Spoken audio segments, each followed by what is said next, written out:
Camarades du Parti social-démocrate du Togo, syndicalistes de tous bords, Togolaises et Togolais, salut.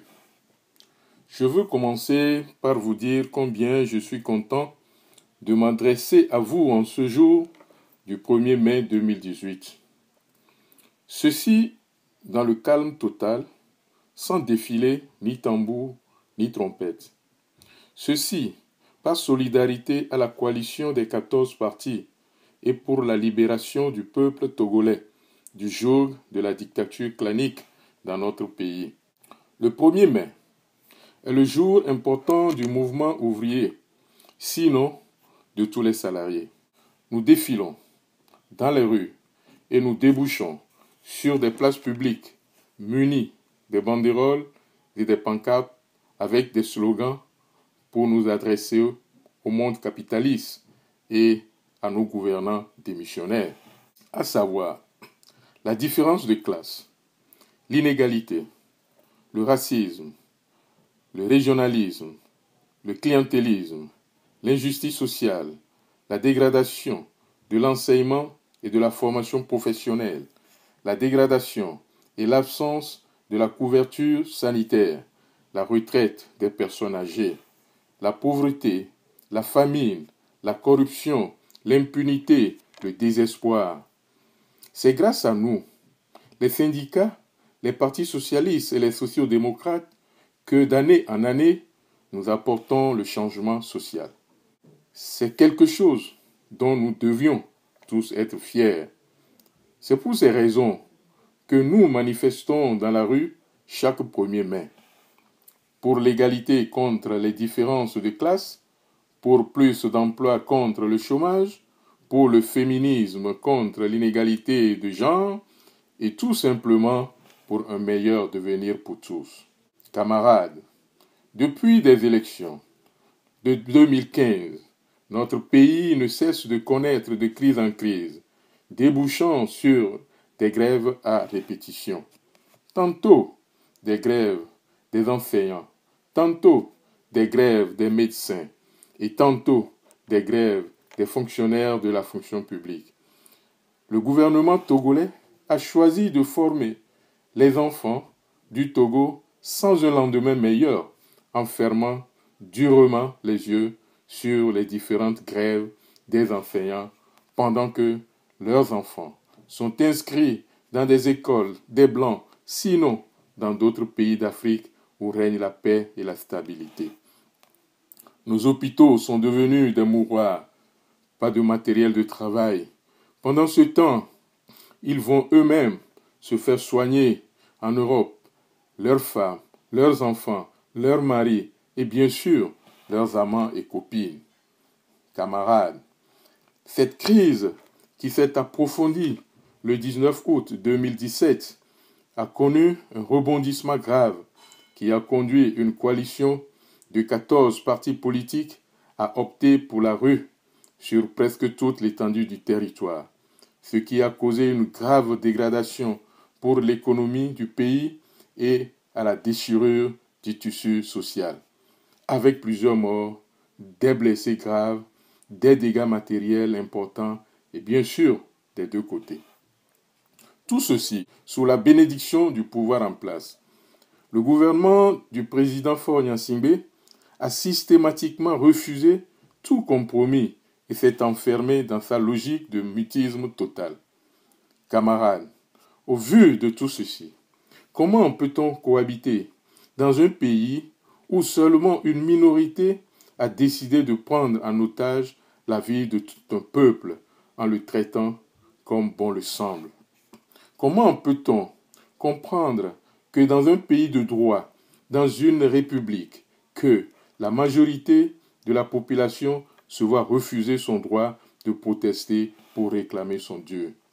Comment peut-on comprendre que dans un pays de droit, dans une république, qu'on interdise le rassemblement des leaders politiques, le rassemblement aux étudiants et aux associations taxées d'opposition se voient dispersés à l'aide de gaz lacrymogènes et à des coups de matraque, et tandis que les leaders du Parti uni et les associations affiliées aux partis politiques au pouvoir se réserve le droit de se rassembler et de manifester. Est-ce que nous ne sommes pas en train de subir une discrimination d'un pouvoir clanique et raciste? Sinon, comment peut-on expliquer que le pouvoir public soit confisqué par un clan et entretenu par un groupe d'amis du père au fils? Comment peut-on comprendre quand cette crise profonde se déroule dans notre pays et précisément à Lomé, une session extraordinaire des chefs d'État et de gouvernement de la CEDEAO? Est-ce que le Togo vraiment est indiqué à abriter cette session appelée extraordinaire pour régler les problèmes de la Guinée et d'Alpha Condé? Malgré la volonté de la coalition des 14 partis à participer au dialogue, où, 4 mois après le démarrage des pourparlers, aucune approche de sortie de crise ne semble se dessiner à l'horizon. Plutôt que les forces de l'ordre, sous la bénédiction du pouvoir, n'ont pas hésité de faire sortir leur arsenal de guerre pour empêcher tout rassemblement de l'opposition et des leaders de la coalition pendant qu'ils se retrouvent pour faire le point des dégâts et les arrestations des jours passés. Comment peut-on comprendre qu'à longueur de toute une journée, les forces de l'ordre pourchassent une jeunesse à main nue réclamant un peu plus de liberté et de droit, se voient arrosés de gaz lacrymogène et criblés de balles réelles, roués de coups, de crosses, etc., suivis des arrestations sans raison? Il y a de tout quelques jours encore, face à un important dispositif de sécurité, les manifestations de l'opposition ont été étouffées. Les forces de l'ordre n'ont pas hésité à déployer tous les moyens de dissuasion contre un quelconque rassemblement. Camarades, notre pays est en train de sombrer. Nous avons la responsabilité de le sauver. C'est notre devoir le plus absolu et patriotique. C'est pour cela que malgré la ligne droite de notre parti, le Parti social-démocrate du Togo PFDT, et de notre refus contre toute violence, d'où qu'elle provienne, nous apportons tout notre soutien à la coalition des 14 partis. Toutefois, en demandant un peu de modération dans les actions, une trêve à la marche de protestation, même si elle est légitime et constitue l'unique arme contre les manigances du pouvoir en place. Ceci pour donner la priorité et la chance au dialogue dans lequel nous ferons valoriser nos demandes avec plus de patriotisme et par esprit républicain. Persuadés que ces assises permettront de trouver des solutions pérennes au climat morose qui règne actuellement sur notre pays depuis les élections de 2015. Camarades social-démocrates, socialistes et syndicalistes de tous bords, population togolaise de l'intérieur comme de l'extérieur, qui que tu sois, où tu te trouves, que tu sois de la majorité au pouvoir, opposition, femmes et hommes politiques ou apolitiques, lève-toi, viens te joindre à la lutte pour la libération et pour le bien de nous tous. Camarades du PFDT, je m'adresse particulièrement à vous et moi. Nous allons à présent recommencer notre stratégie de porte-à-porte. Nous irons parler aux personnes qui ne sont pas d'accord avec nous. Allons vers eux. Ils chercheront à nous convaincre. Ils nous diront que nous avons tort.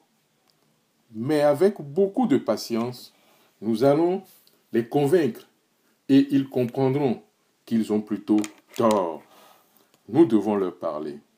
Ceci dit, que nous devons être persévérants et patients. Les changements de mentalité ne se produisent pas rapidement. Beaucoup de ceux qui ont jusqu'ici dit que la politique est pour les autres doivent comprendre maintenant qu'ils ne peuvent plus simplement s'asseoir dans leur canapé et voir les autres lutter pour eux. Ces hommes et femmes du pouvoir ont des raisons et des moyens de se maintenir au pouvoir en créant la division entre nous pour s'assurer que nous sommes en colère les uns contre les autres. Plus nous sommes nombreux et soudés, plus nous sommes forts. Ce n'est pas seulement le courage qui compte, c'est aussi le bien s'organiser. Togolaises et Togolais, je nous demande de prendre 5 minutes de notre journée et de faire au moins soit un appel, soit un SMS, soit un WhatsApp, soit un Twitter ou Facebook à chaque parlementaire de la majorité, aux ministres, au Premier ministre, au président de la République, aux hommes, aux femmes et aux jeunes de l'unir, à toutes les personnalités dans l'ombre du pouvoir, les forces de l'ordre dans son ensemble. Le test que voici. Sois courageux, sois la clé du changement. Gagnons ensemble. Ainsi, je peux nous garantir, Togolaises et Togolais, que si nous continuons à le faire, nous réussirons. Rends le tout de toi pour ton pays.